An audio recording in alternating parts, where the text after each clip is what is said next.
let's talk about my girl Angie Stone, who I gagged when I had found out that I saw the post and stuff online. It was like Angie Stone died. I'm like, what? And this was on Saturday, I believe that happened. I was oh yeah, I was working at the time. There was a college game. Oh, it was St. John's who won their season of, college like regular college basketball. We have the March Madness and stuff coming up next week. So that's a whole nother thing. But yeah, I was busy at the game, and then on my way home, I was checking my messages. So and online, and it said Angie Stone died. I'm like, what? And I live for maybe y'all don't know, but I was a huge back in the day a Dirty Backpack Click fan. That was like I would listen to the Roots, I would listen to Erykah Badu, I would listen to Vivian Green, I was listening to Angie Stone and oh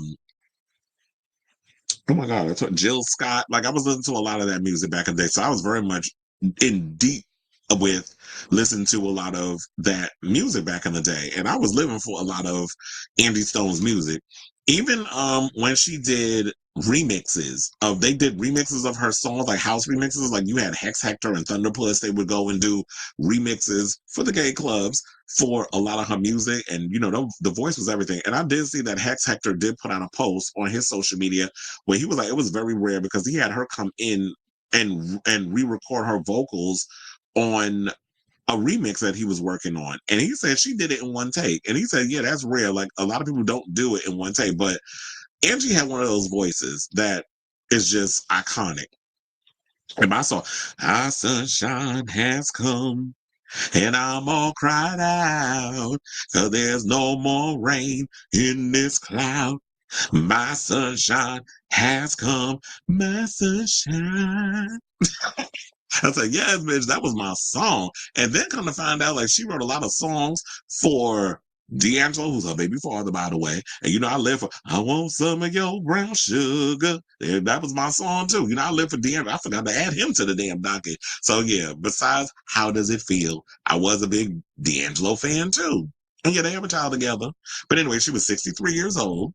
She died in a car crash. And this is according to the late star's representative. So now with a career in music that spanned the late 70s through her sudden passing, Stone topped both the top R&B hip hop albums and adult R&B airplay charts that was nominated for 3 Grammy Awards. Saying unfortunately at around 4 a.m. while heading back to Atlanta from Alabama, the Sprinter flipped over and was subsequently hit by a big rig.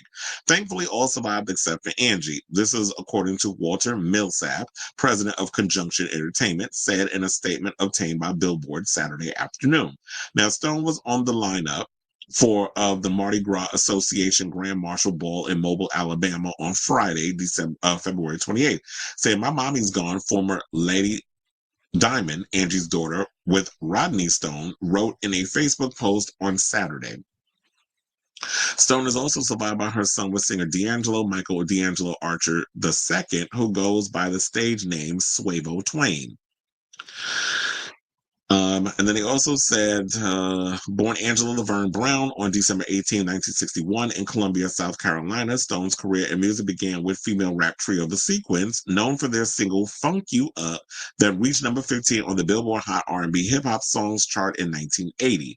5 of Stone's albums as a solo singer reached the top 10 on the top R&B Hip Hop Albums chart. She saw her set The Art of Love and War rise to number 1 in 2007, while Dream made it to number 3 in 2015. Mahogany Soul and Stone Love both reached number 4 in 2001 and 2004, respectively, and Black Diamond charted at number 9. Now, here's the thing. Now, she's been making music since the 80s, right? And her career didn't pop off until the 2000s. So when people go around saying that you got to be 20, 19, 14 in order to have a career, no. That's some bullshit. This is why I always say, like, if you feel it in your spirit that you have the talent and the wherewithal to make music or to make an album, whatever, do it at any age. Nobody ever said that you have to be a certain age in order to have success or to make music. Because, like I said, now I'm going to sit here and try to do the math on the top of my head. Now, if, well, I wouldn't know how much it was. She had to be in what, in her, if it was like the 2000s, and she was 63. She had to be like in her late 30s, pushing 40 when her career finally took off. So when people go around saying, like I said, that you got to be 22 years old to have for your career to pop off, that's some BS. It always get, depending on the situation, your time will come when it comes. It gets greater later, and clearly it did for Angie because she's been going at it for such a long time, but her career didn't hit big until, like I said, she was like well into her 30s, pushing 40. Because if she's 63 in the 2020s, then it was like, yeah, in that time, she was a lot older.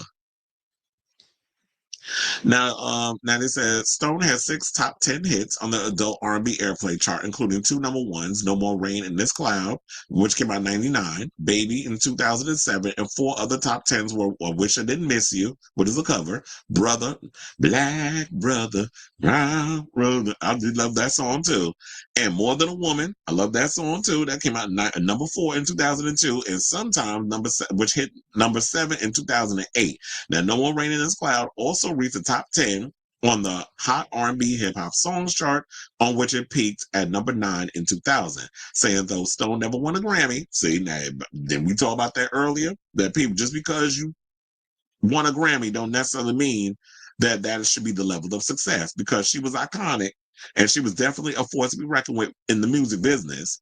She never won a Grammy.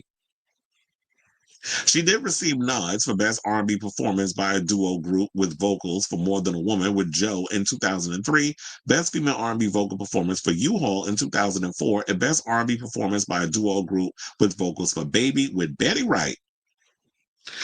I love me some Betty Wright too, in 2008. Stone was the founder of national nonprofit Angel Stripes with the goal of facilitating artistry and neighborliness in communities. Memorial service details will be announced by Stone's family members, who at this time request privacy. So, yes, I definitely want to come on here and give Angie her flowers. In addition, like y'all know, I am a dance, music connoisseur. I love my house music. I love all this. So I am a house head. However, I like all types of other music too. And soul music definitely began me my life. So whenever I want to have my little moments where I burn my incense and have my little wine and smoke a weed, I will put on some, you know, Angie Stone. I put me on some D'Angelo. I put me on some of that old smooth, laid back hip hop, soul, even some jazz music, what that whole vibe and stuff that's up in there. So yeah, she is someone who is very iconic in the music business, and she'll definitely be missed. And shout out to MTV, who played a lot of that music and really pushed a lot of those artists out there. So hopefully down the road at one of the award shows, especially like the BET Awards, because that should be coming up in a couple of months, that they'll pay homage to her in some sort of way and tribute to like her music and what she's contributed to the music business. So I say all this to say, what do you guys think of this story regarding us losing a legend within the music industry, the one and only Angie Stone? I definitely want to hear from y'all. What were y'all favorite songs and this, that, and the other? So let me know what you guys think of this story in the comments down below.